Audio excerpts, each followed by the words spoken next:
Donc, il s'agit de la troisième et dernière partie consacrée à la maison départementale du handicap pour aller un petit peu plus loin sur l'aptitude au travail et la reprise du travail des personnes en situation de handicap. Donc, la reprise du travail, c'est vraiment le sommet de la montagne de la réinsertion de la personne en difficulté fonctionnelle. Dans le modèle biopsychosocial, quand on parle de déficience, de limitation d'activité, de restriction de participation, bien souvent, le travail est au centre de notre prise en charge pour essayer d'amener le patient le plus loin vers une insertion sociale. Donc, le travail, c'est vraiment un des éléments clés. Donc, la première étape, j'ai envie de dire, pour accompagner quelqu'un dans la reprise de son travail quand il a un handicap, on va dire, relativement important, hein. C'est-à-dire, on n'est pas sur des petites difficultés fonctionnelles, on est sur des logiques de personnes en difficulté fonctionnelle assez importantes. C'est de lui faire obtenir la reconnaissance qualité travailleur handicapé, donc au travers du dossier MDPH. Donc, ce dossier MDPH est ensuite envoyé à la maison départementale du handicap qui doit faire une évaluation pluridisciplinaire des déficiences et des limitations d'activité de la personne qui en fait la demande pour que la CDAPH, donc la Commission des droits, puisse statuer sur les droits qu'elle peut ouvrir ou pas à la personne en difficulté.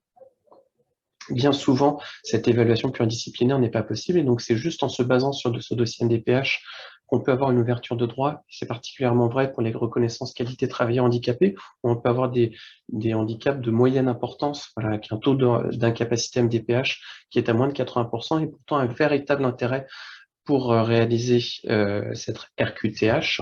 Et donc, la CDAPH, à ce moment-là, peut statuer directement sur le dossier. Donc, il est très important de bien remplir ce dossier, en particulier quand on est sur la dernière page, sur les préconisations, en indiquant bien que ce qu'on recherche pour le patient, c'est la reconnaissance qualité travailleur handicapé. Donc, dans toutes quels sont dans les droits de la personne handicapée, donc suite la grande loi handicap du début des années 2000, il y a entre autres l'accès au travail, qui est un droit pour la personne handicapée. Cet accès au travail peut se faire dans des établissements spécifiques pour les personnes en situation de handicap.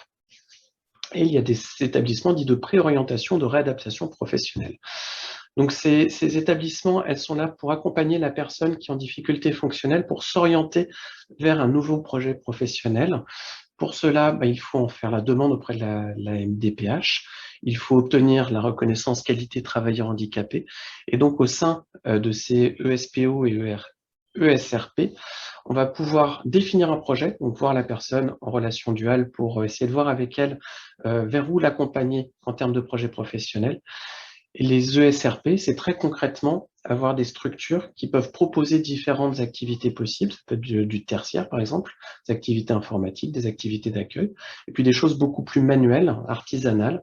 Et donc, on va évaluer la personne en situation professionnelle et on va essayer de l'amener vers une formation validante pour qu'elle puisse après faire valoir cela pour être embauchée au titre de la reconnaissance qualité travailleur handicapé dans les structures qui, comme je vous le rappelle, doivent avoir 6% de personnes, de salariés en situation ayant une reconnaissance qualité travailleur handicapé. Une autre alternative pour être réinséré dans un milieu professionnel pour les personnes en situation de handicap, c'est ce qu'on appelait les ESAT, donc maintenant ça s'appelle les établissements de services d'aide par le travail. Donc ce sont des structures où les personnes vont concrètement travailler, avoir un salaire pour le travail qu'elles fournissent. Il faut que la capacité de travail soit globalement inférieure au tiers de la capacité d'une personne valide. Et donc, il y a toute une adaptation qui est faite au sein de ces structures en termes d'adaptation physique de la structure, mais surtout d'adaptation en termes de temps de travail, de charge de travail et d'objectifs de travail. Souvent, ce sont des activités assez répétitives comme de l'emballage, du tri, de l'étiquetage, donc des activités assez répétitives, relativement simples et accessibles. Et donc, ce sont des structures qui sont plutôt destinées à des personnes qui ont un handicap assez sévère, mais une autonomie préservée, en particulier pour les actes de vie quotidienne, et ça leur permet d'avoir une ouverture sur le monde de travail, mais de façon extrêmement préservée en termes de charge de travail, de temps de travail. Le salaire aussi est un peu plus bas. Alors c'est le SMIC, hein, mais il n'y a pas une évolution salariale très importante possible dans ce type de structure. Et puis, il y a les possibilités d'emploi en milieu ordinaire de travail. Donc, ça peut être des emplois protégés ou des emplois normaux en milieu ordinaire de travail qui peuvent se faire sans la reconnaissance qualité travailleur handicapé, hein. Une personne en situation de difficulté fonctionnelle qui veut reprendre son travail n'a pas besoin d'avoir le tampon RQTH pour reprendre son travail.